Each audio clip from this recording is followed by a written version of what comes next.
नमस्ते एजुकेसन नेपाली च्यानलहरुमा यहाँलाई स्वागत छ। फेरि पनि म अर्को नयाँ भिडियो लिएर आइसकेको छु। कक्षा 12 को शैक्षणिक पद्धति र मूल्याङ्कन इन्स्ट्रक्सन पेडागोजी एन्ड इभ्यालुएसन को एकाइ 2 बाट शैक्षणिक योजना इन्स्ट्रक्सन प्लानिङ बाट आउन सक्ने महत्त्वपूर्ण लामो प्रश्न उत्तर। अति छोटो प्रश्न उत्तर मैले च्यानलमा हालिसकेको छु। कृपया हेर्नु भएको छैन भने माथि आइकनमा आउँछ र हजुरहरुले च्यानलमा गएर पनि हेर्न सक्नुहुनेछ। आजको हो समूह ग। समूह ग मा रहेको छ लामो उत्तर आउने प्रश्नहरु, लङ एन्सर्स एन्ड क्वेशन्स।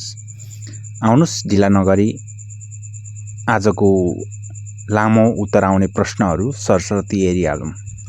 आजको पहिलो प्रश्न नम्बर 1। शैक्षणिक योजना र शैक्षिक योजना बीचको भिन्नतालाई बुदागत रूपमा प्रस्तुत गर्नुहोस्। सामान्य अर्थमा भन्दा शैक्षिक योजना भनेको शिक्षाको विस्तृत योजना हो। यसले समग्र क्षेत्र समेटेको हुन्छ। यसको क्षेत्र व्यापक हुन्छ।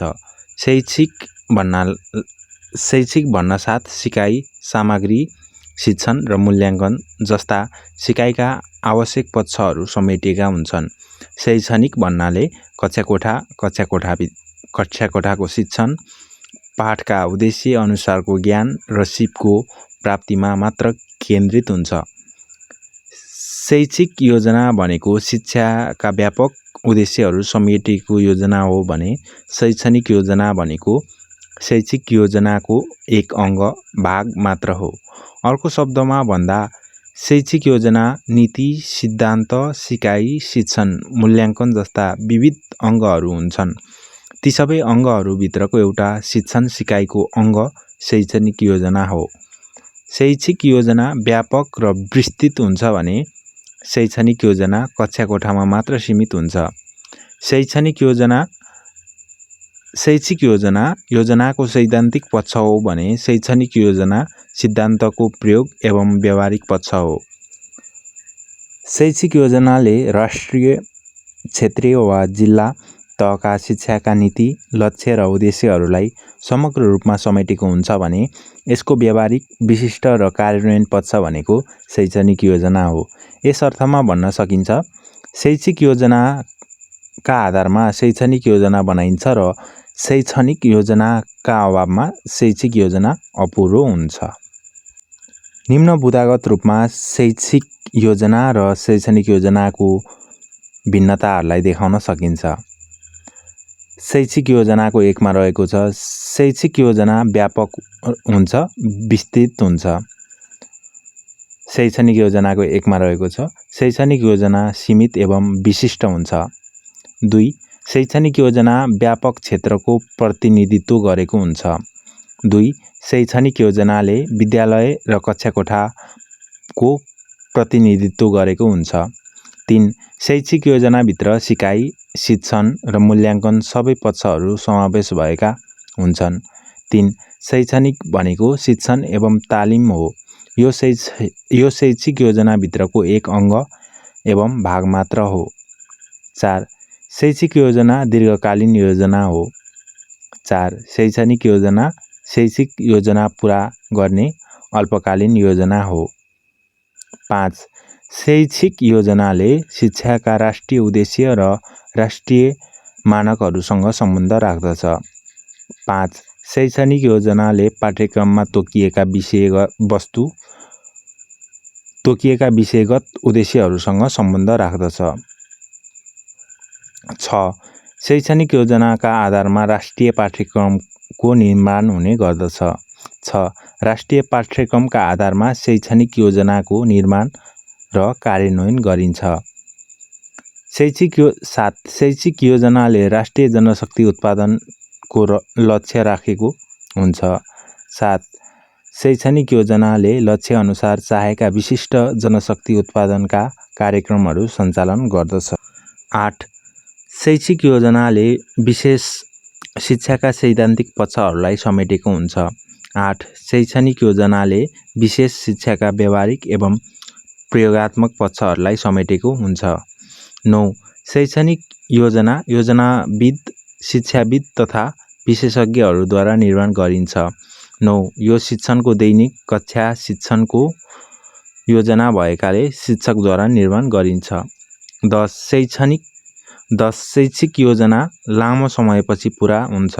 10 यो छोटो समयमा पूरा गर्न सकिन्छ र मापनीय पनि हुन्छ। दोस्रो प्रश्न, पाठ योजना भनेको के हो? यसका मुख्य अङ्गहरू उदाहरणसहित व्याख्या गर्नुहोस्। शिक्षकले प्रत्येक दिन कक्षामा कुनै विषय के, कसरी, किन, कति पढाउने भन्ने सम्बन्धमा गरेको पूर्व तयारीलाई नै दैनिक पाठ योजना भनिन्छ।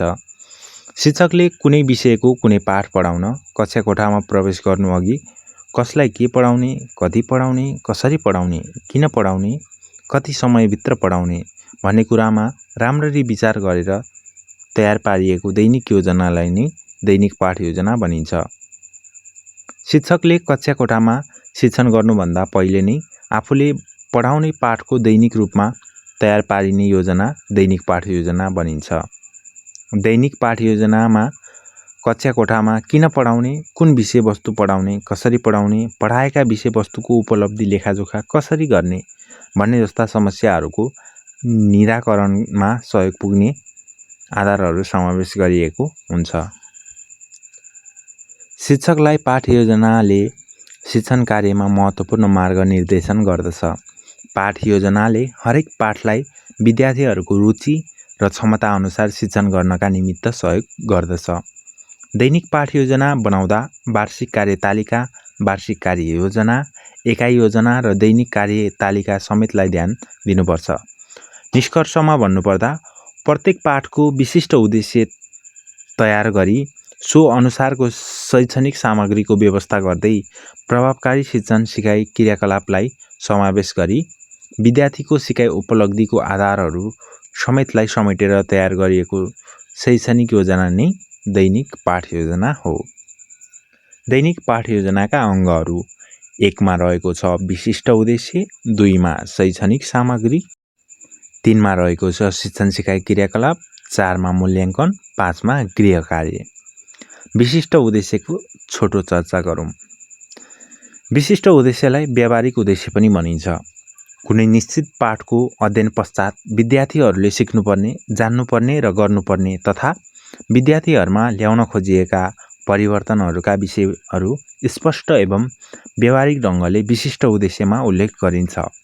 विशिष्ट उद्देश्य ज्ञान, सिप र अभिवृद्धिमूलक हुनुपर्छ। पाठ योजनाको मुटुको रूपमा उद्देश्य रहेको हुन्छ। शिक्षाको सफलता सफल उद्देश्यमा निर्भर गर्दछ। उद्देश्यद्वारा नै पाठ योजनाको अन्य अङ्गमा रक्त सञ्चार हुन्छ। यसमा प्रयोग गरिने क्रियापद मापनीय, विशिष्ट र वैध किसिमको हुनुपर्छ, जस्तै लेख्न, भन्न र फरक छुट्याउन आदि। 2. शैक्षणिक सामग्री। उद्देश्य परिपूर्तिको क्रममा शिक्षण सिकाइ कार्यलाई सरल, सरस, सजीव, स्पष्ट, अर्थपूर्ण एवं प्रभावकारी पार्न शिक्षण सामग्रीको प्रयोग गर्नुपर्छ। दैनिक प्रयोगका सामग्रीहरू चक, डस्टर, कालो पाटी उल्लेख नगरी सजिलै प्राप्त गर्न सकिने, निर्माण गर्न सकिने, कम खर्चिलो स्थानीय सामग्रीको समेत चयन गर्न सकिने हुनुपर्दछ। 3 मा रहेको छ शिक्षण क्रियाकलाप। निर्दिष्ट तथा व्यावहारिक उद्देश्यहरूका आधारमा शिक्षण गरिने विषयवस्तु तथा तिनीहरूको धारणा अनुरूप शिक्षण सामग्री तथा रोचक शिक्षण विधिहरूको छनौट गरी सङ्गठन गर्नुपर्दछ। विषयवस्तु अनुसार शिक्षक र विद्यार्थी क्रियाकलाप निश्चित गरी विद्यार्थीलाई पाठप्रति अभिप्रेरित गर्ने, पूर्व ज्ञान र आधारहरूको जानकारी लिने, पुनरावलोकन गर्ने, पाठको थालनी र अन्त्य प्रभावकारी ढङ्गले गर्ने आदि कार्य शिक्षण क्रियाकलाप अन्तर्गत पर्छ। विद्यार्थीहरूले भन्छ, म सुन्छु, म बिर्सन्छु, म देख्छु, म सम्झन्छु, म गर्छु, म सिक्छु। यसलाई ख्याल गरी शिक्षण क्रियाकलाप गर्नुपर्छ। 4 मा रहेको छ मूल्याङ्कन। पाठ योजनाको अन्त्यमा विद्यार्थीहरूले सिके सिकेनन् लेखाजोखा गर्न मूल्याङ्कन गरिन्छ। विद्यार्थीको मानसिक स्तर, आवश्यकता, रुचि, उमेर, परिपक्वता, वातावरण, विषयवस्तुको प्रकृति तथा उद्देश्य अनुसार सरल ढङ्गबाट छोटा छोटा प्रश्न गरी मूल्याङ्कन गर्नुपर्छ। पाठ योजनामा केही नमुना प्रश्न समेत उल्लेख गर्नु पर्दछ। 5 नम्बरमा रहेको छ गृह कार्य। पाठ योजना पाठ सकाइसकेपछि विद्यार्थीहरूलाई यो पाठको स्मरण रहोस् भनेर छोटा प्रश्नहरू तयार गरी गृह कार्यका लागि दिनुपर्दछ, जसबाट विद्यार्थीहरूले घरमा गई आज पढिएका विषयवस्तुहरूको स्मरण गरी त्यस प्रश्नहरूको उत्तर लेखेर भोलि देखाउन सक्ने हुनुपर्दछ। माफ गरिदिनु होला, 5 नम्बरमा गृह कार्य हुनुपर्ने मूल्याङ्कन भएछ। यसलाई गृह कार्य बनाएर अध्ययन गर्नुहोला। प्रश्न नम्बर 3, संज्ञानात्मक क्षेत्रका 6वटा तहहरू उल्लेख गरी कुनै एकको व्याख्या गर्नुहोस्। सिकारुमा मानसिक तथा बौद्धिक विकास गराउने खालका उद्देश्यलाई संज्ञानात्मक क्षेत्रका उद्देश्य भनिन्छ।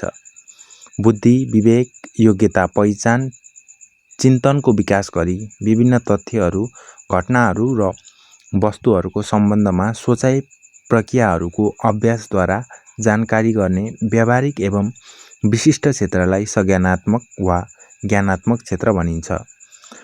ज्ञान, बोध, प्रयोग, विश्लेषण, संश्लेषण, मूल्याङ्कन गर्ने क्षमताका उद्देश्यहरू यस क्षेत्र अन्तर्गत पर्दछन्। धेरैजसो विद्यालय तथा दक्ष शिक्षाका उद्देश्य यस क्षेत्र अन्तर्गत पर्ने भएकाले यसलाई पाठ्यक्रमको केन्द्रबिन्दु पनि भनिन्छ। सिकारुहरूको मानसिक एवं बौद्धिक प्रक्रियामा जोड दिएका सबै उद्देश्यहरू यस तहमा पर्दछन्। यस क्षेत्रमा सिकारुको रुचि र आवश्यकता विचार गर्ने लगायत समस्या समाधान गर्ने उपायहरू सम्बन्धी उद्देश्य पनि पर्छन्। संज्ञानात्मक क्षेत्रका उद्देश्यहरूलाई सरलदेखि जटिलका क्रममा निम्नलिखित 6 भागमा बाँडिएको छ। 1 नम्बरमा रहेको छ ज्ञान, 2 बोध, 3 प्रयोग, 4 विश्लेषण, 5 संश्लेषण, 6 मूल्याङ्कन।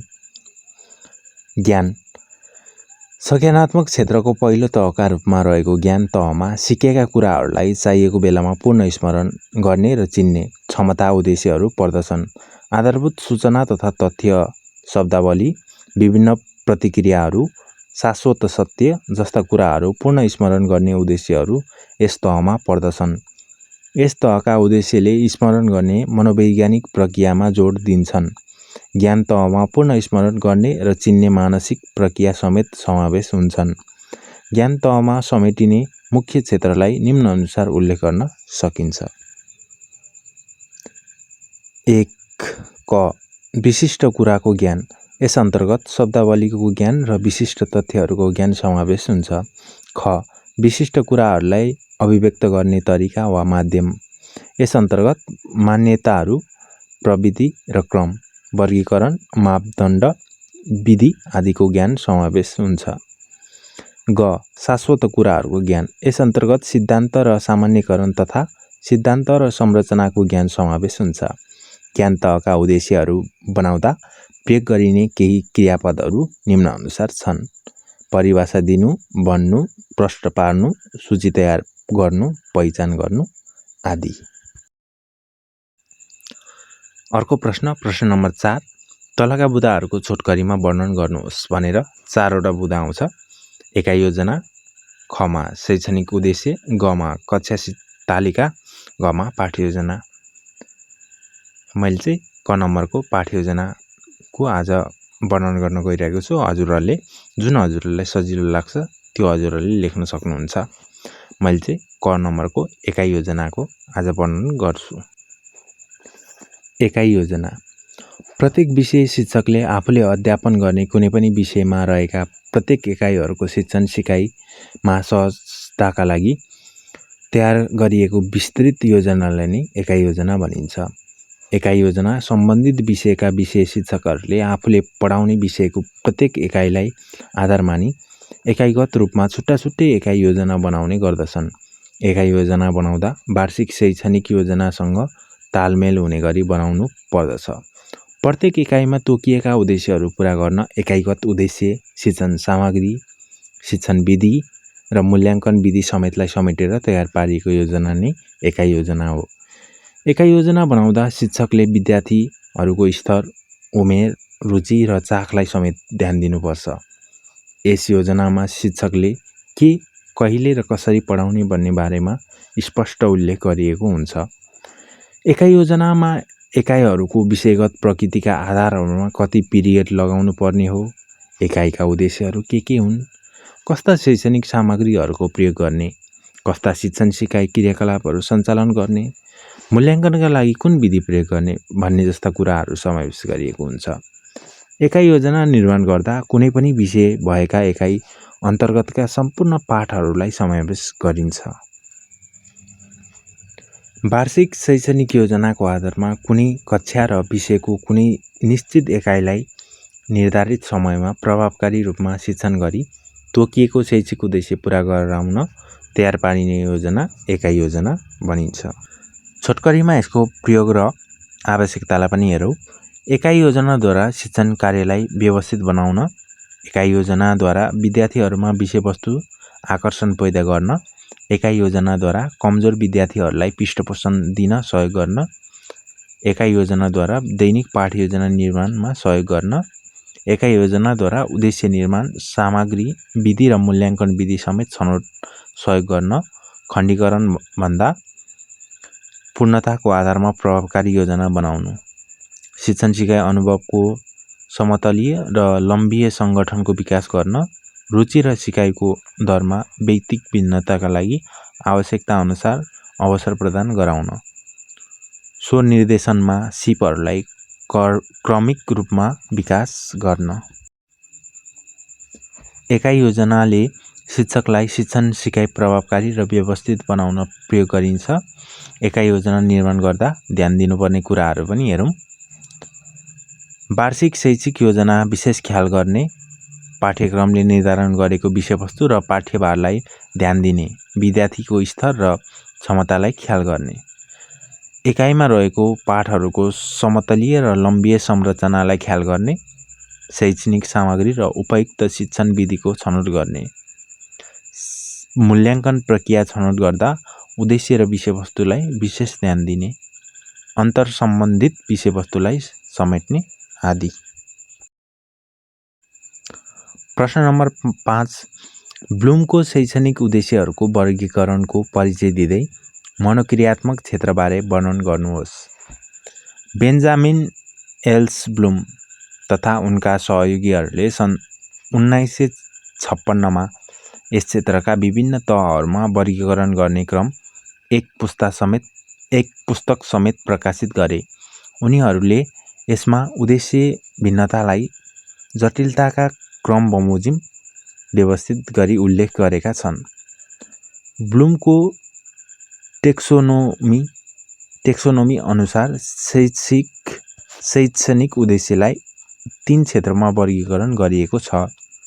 1 मा संज्ञानात्मक वा ज्ञानात्मक क्षेत्र, 2 मा भावनात्मक वा प्रभावी क्षेत्र, 3 मा मनोक्रियात्मक वा क्रियात्मक क्षेत्र।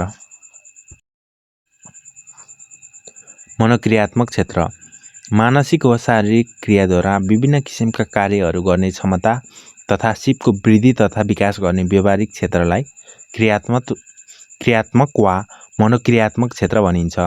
यस क्षेत्रले सबै किसिमका शारीरिक, क्रियात्मक, परिचालनात्मक सिपहरूलाई समावेश गर्ने भएकाले यसलाई सिपमूलक क्षेत्र पनि भनिन्छ। यसको सम्बन्ध स्नायु, हात, खुट्टा, जिउसँग हुन्छ। मनोक्रियात्मक क्षेत्रका तह सम्बन्धी विभिन्न विद्वानहरूले फरक मत रहेको पाइन्छ। यस क्षेत्रका तहलाई विभिन्न शिक्षाविदहरूले विभिन्न तहहरूमा विभाजन गरेका छन्। रोबर्ट जे किबलर, क्यारी एल बार्कर, डेभिस टी माइलेसले 4 तह क्षेत्रमा विभाजन, सिम्पसनले 7 तह वा क्षेत्रमा विभाजन, बी.एस. ब्लुमले 6 तहमा विभाजन गरेको पाइन्छ। यति लेख्दा नै हुन्छ है। त्यो सबै वर्णन विवरणहरू गर्नुभन्दा यसरी छोटकरीमा लेख्दा पनि यसको वर्णन भइहाल्छ। अर्को प्रश्न नम्बर 6, तपाईको मूल विषयमा आधारित भएर आधारभूत तहको कुनै एउटा विषयको पाठ्ययोजना बनाउनुहोस्। सर्वप्रथम त पाठ्ययोजना बनाउनु अगाडि ध्यान दिनुपर्ने के कुरामा ध्यान दिनुपर्छ त्यसको ख्याल गर्नु जरुरी हुन्छ। दैनिक पाठ्ययोजना बनाउँदा ध्यान दिनुपर्ने कुराहरू यसरी निम्नानुसार छन्। वार्षिक कार्यतालिका, कार्ययोजना, एकाइ योजना, दैनिक कार्यतालिका आदिलाई दृष्टिगत गरी दैनिक पाठ्ययोजना बनाउनुपर्छ। पाठ्यक्रम, पाठ्यपुस्तक, शैक्षणिक सामग्री र भौतिक सुविधा आदिको समुचित व्यवस्था गर्नुपर्छ। विषयवस्तुको समुचित स्पष्ट ज्ञान र छनौट गर्ने क्षमता हुनुपर्छ। विशिष्ट र व्यावहारिक उद्देश्य निर्माण गर्ने सिप र दक्षता हुनुपर्छ। शिक्षण क्रियाकलापको निर्धारण गर्न तथा शिक्षक र विद्यार्थीको क्रियाकलापको पहिचान गर्ने क्षमता हुनुपर्छ। शिक्षण सामग्री छान्ने, निर्माण गर्ने तथा प्रयोग गर्ने सिप हुनुपर्छ। बालबालिकाको रुचि, मानसिक क्षमता, उमेर, स्तर र प्रविधिको ज्ञान हुनुपर्छ र बालबालिकामा आधारित हुनुपर्छ। विद्यार्थीको पूर्व ज्ञान, धारणा एवं पृष्ठभूमिको ज्ञान हुनुपर्छ। निर्धारित समयको प्रभावकारी सदुपयोग गर्ने क्षमता हुनुपर्छ। मूल्याङ्कन विधिको ज्ञान, प्रभावकारी प्रयोग गर्ने क्षमता र आवश्यकता अनुसार गृह कार्य दिने व्यवस्था हुनुपर्छ। यसको बनाउने तरिका नमुनाहरू। दैनिक पाठ्ययोजनाको निर्माण।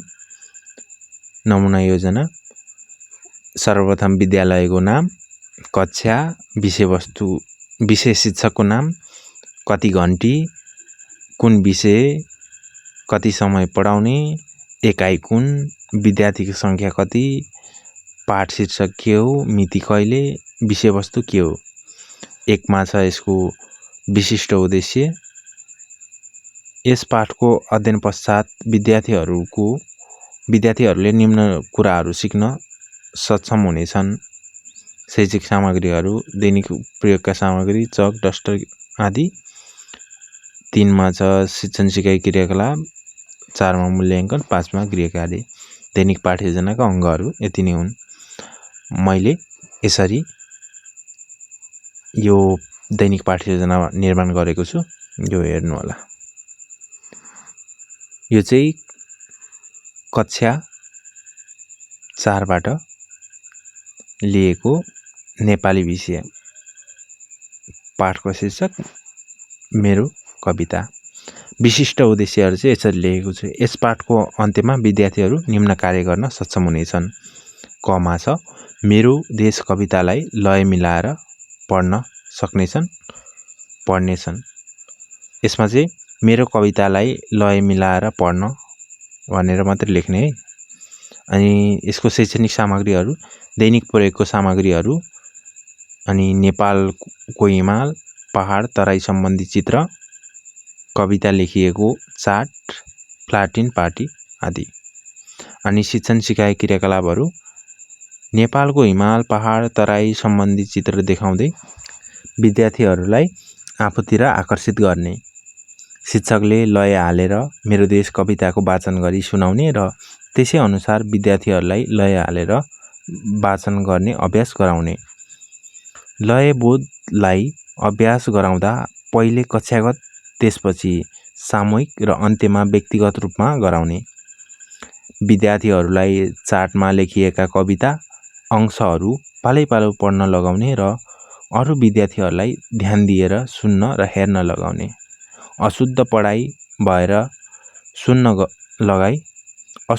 भए सुन्न लगाई तुलना गराउने साथै गल्ती निराकरणका लागि व्यक्तिगत रूपमा अभ्यास गराउने। मूल्याङ्कन। तलका स्रोतहरू लय हालेर पढ। कति खोजे देश मैले, बोकी मानचित्र, आखिरमा देश पाए आफ्नै छातीभित्र। देश हेर्न लेक बेसी, तराई सबै धाए, बुझ्दाखेर आफ्नै देश आफैसित पाए। ख जुन दिन मुटुतिर। पहाड मधेस मलाई। गृह कार्य मेरो देश कविता घरमा याद गर भनेर गृह कार्य दिने। हस्त आजलाई यति नै। Thank you for watching. Please like and subscribe है त। फेरि पनि अर्को नयाँ भिडियो लिएर आउने नै छु।